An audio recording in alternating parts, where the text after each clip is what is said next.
अस्सलाम वालेकुम दोस्तों, आज मैं इस लेक्चर में आप सबको एक्सरसाइज क्वेश्चन कराऊंगा जो कि आपके एग्जाम से रिलेटेड और बहुत इंपॉर्टेंट है। तो आपको इस तरह प्रोपोजिशन दी गई होगी और आपको प्रोपोजिशनल वेरिएबल भी दिए गए होंगे और बताया होगा कि ये प्रोपोजिशन इस प्रोपोजिशनल वेरिएबल के लिए है।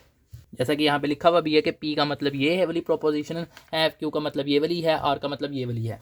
क्वेश्चन किस तरह आएगा? क्वेश्चन में आपको ये पूछा जाएगा कि पी इम्प्लाइज क्यू या इफ पी देन क्यू को आपने इंग्लिश स्टेटमेंट में ट्रांसलेट करना है। मतलब कि आपको ये सारी चीज़ें दी गई होंगी, आपको ये दिया जाएगा, आपको बस इसको हल करना होगा। जैसा कि आप जानते हैं ये पी एरो और क्यू का मतलब है इफ़ पी देन क्यू। तो सबसे पहले तो आपने इसका नीचे मतलब लिख लें। ये चीज़ लिखना ज़रूरी नहीं है, ये सिर्फ मैं आपको समझाने के लिए लिख रहा हूँ, लेकिन आपने शुरू में लिखनी है ताकि आपकी प्रैक्टिस हो जाए। तो जैसा कि आप जानते ही हैं, अब आपने नीचे का लिखना है, इफ़ लिखना है और पी वाली जो स्टेटमेंट ऊपर लिखी हुई है वो आपने नीचे लिखनी है। अब आपने यहाँ तक लिख लिया है, यानी कि इफ़ भी लिख लिया है और पी वाली जो स्टेटमेंट है वो भी लिख लिया। उसके बाद देन लिखेंगे और फिर क्यू वाली स्टेटमेंट लिखेंगे। मीन्स के यूँ। इस तरह आपको दूसरा क्वेश्चन इस तरह आ सकता है, मीन्स के यूँ।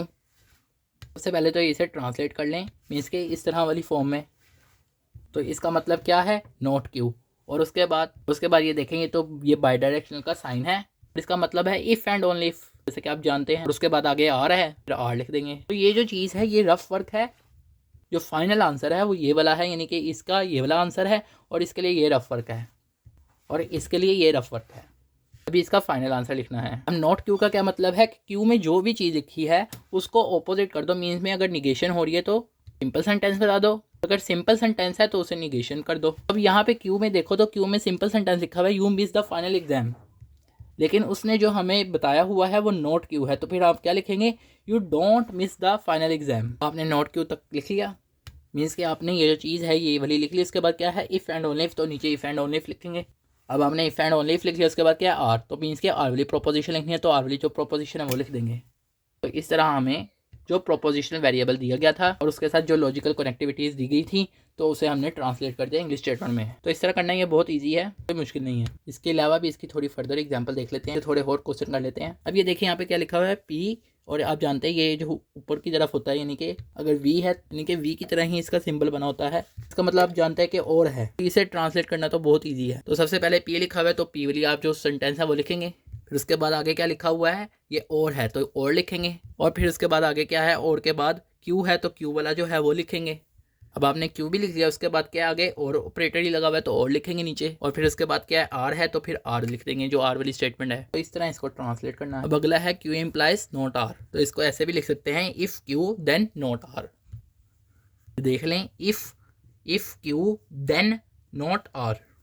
नीचे इस चीज़ को इसके मुताबिक ट्रांसलेट कर लें। तो सबसे पहले इफ़ लिखें और फिर जो क्यू में लिखा है वो लिखें। तो ये देखें, इफ़ लिखा, फिर क्यू में जो लिखा हुआ था क्यू लिखा, फिर उसके बाद आगे क्या है? देन है तो देन लिखेंगे। और उसके बाद आगे देखें, देन के बाद क्या है? नोट आर, यानी कि आर में जो लिखा है उसकी निगेशन कर देनी है। तो आर में क्या लिखा है? You pass the course. Not R में हम लिखेंगे you don't pass the course. तो इस तरह इनको ट्रांसलेट करना है। थोड़े और दूसरे टाइप के क्वेश्चन डिस्कस कर लेते हैं। अब उन क्वेश्चंस में क्या आता है? उन क्वेश्चन में भी आपको इस तरह स्टेटमेंट दी गई होगी और आपको प्रोपोजिशन वेरिएबल भी बताया गया होगा, लेकिन आपको क्या कहा जाएगा? आपको उसके अलावा भी आपको इन्हीं प्रोपोजिशन में से प्रोपोजिशन बना के दी गई होगी। आपको कहा जाएगा कि इसे वेरिएबल की फॉर्म में शो करवाओ। अब ये किस तरह करेंगे? ये भी बहुत ईजी है। अब सेंटेंस पढ़े, क्या लिखा हुआ है? You get an A in class.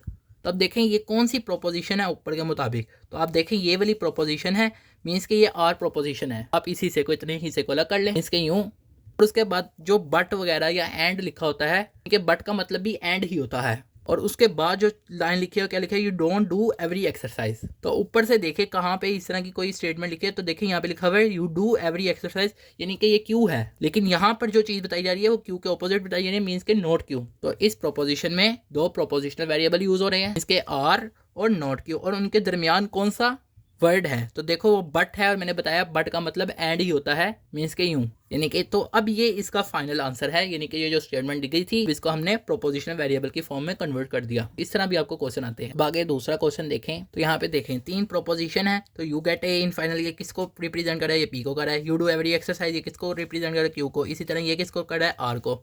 तो सबसे पहले तो हमने इस तरह इनको अलग अलग कर लेना है, जिस तरह उसने ऊपर बताया हुआ है उसके मुताबिक हमने इनको प्रोपोजिशनल वेरिएबल दे देने हैं। ये देखें, यानी कि तीन वेरिएबल यूज हो रहे हैं, पी क्यू आर, तो इनको इस तरह तरतीब से लिख दिया।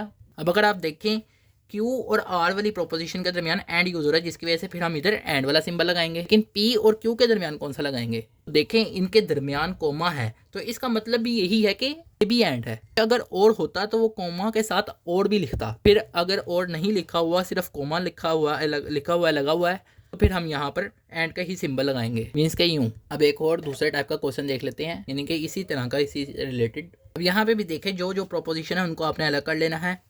सबसे पहले ये वाली है, इसको अलग कर लो। फिर उसके बाद ये वाली है, इफ़ एंड ओनली इफ का वर्ड यूज़ हो रहा है, तो इससे पहले वाली और इससे बाद वाली अलग अलग कर ले। इसी तरह यहाँ पे और का लफ्ज़ यूज़ हो रहा है, तो ये वाली अलग कर लें। ऊपर उसने जिस तरह बताया हुआ था, इन सबको मैंने वो वेरिएबल दे दिए, और जिस तरह की तरतीब से उसने सेंटेंस लिखा हुआ है उसका की तरतीब से मैंने यहाँ पर ये भी वेरिएबल लिख दी है। अब ये देखें, आर और क्यू वाली स्टेटमेंट के दरमियान कौन सा वर्ड है? इफ़ एंड ओनली इफ है, मीन्स के ये if and only if R और क्यू की स्टेटमेंट के दरमियान है। उसका कौन सा सिंबल होता है? बाय डायरेक्शनल वाला होता है, तो वो लगा देंगे आर और क्यू के दरमियान। उसके बाद देखें, क्यू वाली स्टेटमेंट और पी वाली स्टेटमेंट के दरमियान कौन सा वर्ड यूज हो रहा है? और का, तो फिर और वाला सिंबल लिखेंगे क्यू और पी के दरमियान, और फिर इस तरह इनको ब्रैकेट में कर देंगे। आई होप आपको ये लेक्चर समझ आया होगा। आप सब दोस्तों का लेक्चर सुनेगा, शुक्रिया। इसके अलावा एक लास्ट थिंग रह गई है जो मैंने पहले वाले लेक्चरों में एक्सप्लेन की थी, तो वो प्रेजेंट टेंस रह गई थी।